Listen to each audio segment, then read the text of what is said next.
మూఢనమ్మకం ఒక మాయాజాలం. నగరంలో కళ్యాణ్ ఒక పెద్ద వ్యాపారవేత్త.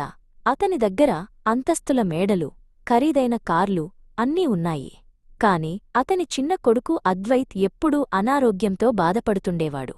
సరిత తన కొడుకు పరిస్థితి చూసి కన్నీరు మున్నీరయ్యేది. ఎందరో డాక్టర్లకు చూపించినా ఫలితం లేకపోయింది. కుటుంబ డాక్టర్ అయిన వర్మగారు ప్రతిరోజూ ఇంటికి వచ్చి అద్వైత్ను పరీక్షించేవారు. మందులు వాడుతున్నాం కాని అబ్బాయిలో మార్పు రావడం లేదు అని వర్మగారు తలపంకించేవారు. కళ్యాణ్ ఆందోళనగా డాక్టర్ మాటలను వినేవాడు. ఆసుపత్రి రిపోర్ట్లన్నీ సరిగానే ఉన్నాయని, కాని అద్వైత్ మాత్రం కోలుకోవడం లేదని డాక్టర్ చెప్పారు. ఒకరోజు డాక్టర్ వర్మ మెల్లగా కళ్యాణ్తో ఇలా అన్నాడు.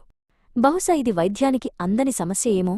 నాకు తెలిసిన ఒక గొప్ప అగస్త్యస్వామి ఉన్నారు. ఆయనకు ఇలాంటి విషయాల్లో అపారమైన జ్ఞానం ఉంది.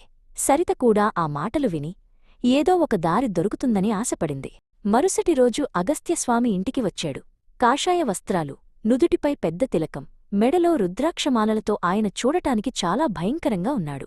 ఆయన ఇంట్లోకి అడుగుపెట్టగానే గాలిలో ఏదో మార్పు వచ్చినట్లు నటించాడు. కళ్యాణ్ ఆయనకు నమస్కరించి లోపలికి ఆహ్వానించాడు. అద్వైత్ను చూసిన స్వామి కళ్ళు మూసుకుని ఏదో మంత్రం చదివాడు.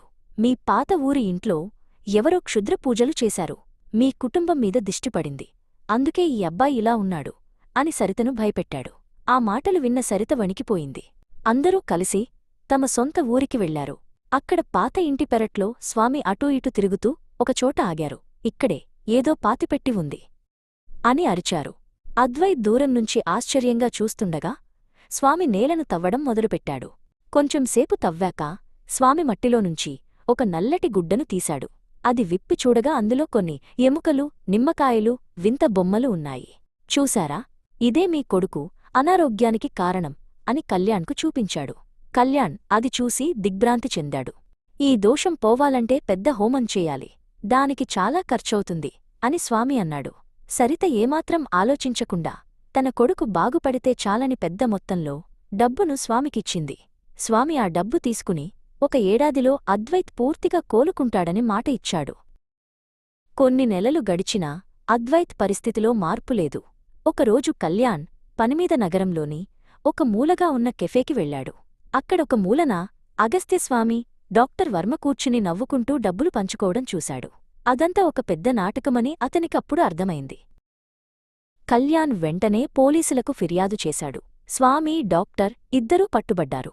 డాక్టర్ కావాలనే అద్వైత్కు తక్కువ మోతాదు మందులు ఇస్తూ స్వామితో కలిసి ఈ మోసం చేశాడని తెలిసింది. కళ్యాణ్ తన తప్పు తెలుసుకున్నాడు.